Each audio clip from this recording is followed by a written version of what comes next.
here. Let's get the read from Alexander Smith. We got Jonas Max Ferris and Kathy Cavuto. Kathy, what's interesting in it is, and I've seen this borne out again and again with many of these Democratic candidates who tell me they want to go there, they don't want her to lead them, but they by and large support what she has espoused, that is nixing the tax cuts and doing a lot of the other stuff that she wants. She's not radical. She's not rogue. She's not all the way to the left. I mean, she speaks for the Democratic Party when she speaks.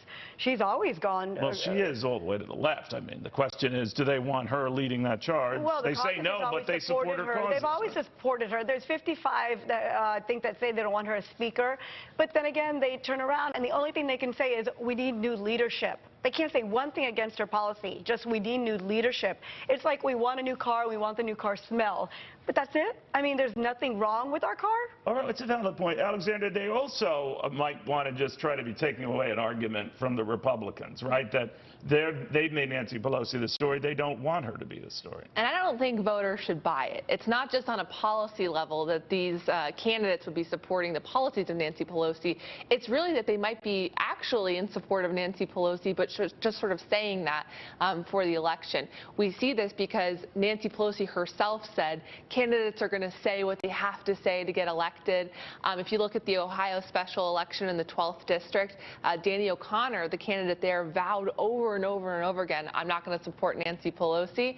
He went to MSNBC in Washington for one day and reversed that position and ended up losing that special election. So when they say they're not going to support Nancy Pelosi, it really seems like if they get into office, they might do something different. Yeah, and you almost have to wonder, John, whether it matters, to Kathy's point, whether they support her as their leader or not. They support what she wants to do, right? Yeah, this woman is not like far left of the party, and I mean, she's from San Francisco, and I think what really happens is nobody good wants the job because it is a job where you become the punching bag for a hated group, which is Congress, and you have to keep churning this group around. No one becomes president from this job unless a lot of people die. I mean, basically, Boehner was you're really good at it's a job to absorb the hate, and you have to be an operator. Boehner was a nice guy. He was a good, but his brain got ruined by the job. Right to Paul Ryan's brand is getting destroyed by this job. There's probably good people in the party who don't want this job ahead of her because. But I'm not even worried about the job. I'm saying, I guess what I'm saying is it's very clear they all share the same views. You can argue whether left is center, extreme left. I mean, but Kathy, is it fair to say they take over the House, they're going to try to just disembowel the tax package? It's a fairly given, right?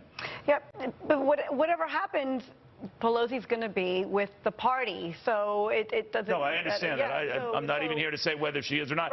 But that the goal will be, let's junk this tax package, and that might, in fact. And that's what the people would want. Well, but I'm just saying that. Why don't they just say that? Because they're afraid to say it. Right, well, they're saying whatever it takes, and that's what Nancy Pelosi actually said. Well, see, I don't care what you say about me. I don't care what you say, get elected. That's what she actually said. Well, and that's what they're doing, to Alexander, to your point. If every one of them came out and said, you know what, I'm going to junk this whole thing. But when I hold their feet to the fire and ask about, as I did earlier on, do you think it's chump change, the $1,000 that some of these individuals got from companies that got taxed like crumbs and all? And they said, well, no, it's not. But we'd have to redo this, make it, rejigger it to make it more advantageous to the middle class, lower class. But to a man or woman, the ones I've talked to, they're very careful around that because they don't want that to get out. Yeah, absolutely. I mean, I think that, Nancy Pelosi has made it clear that if Democrats take back the House, the tax cut is the first thing on the chopping block.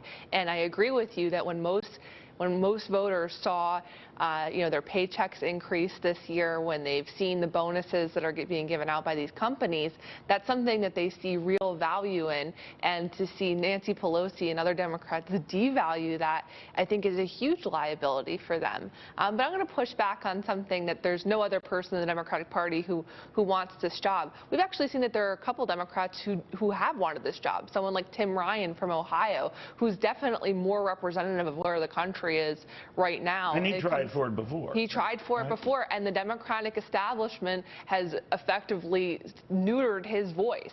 He's been pushed out by Nancy Pelosi and the powers that be. All right. Well, whoever the new powers that be would be.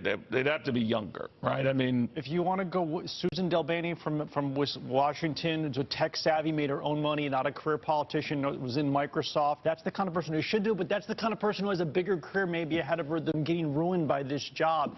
As far as, you know, you say the first thing is the taxes. Of course, the first chop of the tax cuts is going to be whoever has the job. It's what the second chop is going to be. And if like a Bernie Sanders type was in there, then all of a sudden it's like, let's privatize industry. Nancy's not that, she's not that socialist. She's not going to go in that direction and ruin the party. So be careful what you wish for. But also, it doesn't have to be a younger person. I don't think Pelosi's age really is a question, because look at the burn, feeling the burn. The millennials felt the burn. They liked Bernie Sanders, right. and he wasn't a millennial. Hey, so I don't think... You're talking the wrong. I think 60 is the new 59. Yeah, right. I'm with you. Now you got to go younger. Yeah, that's fine.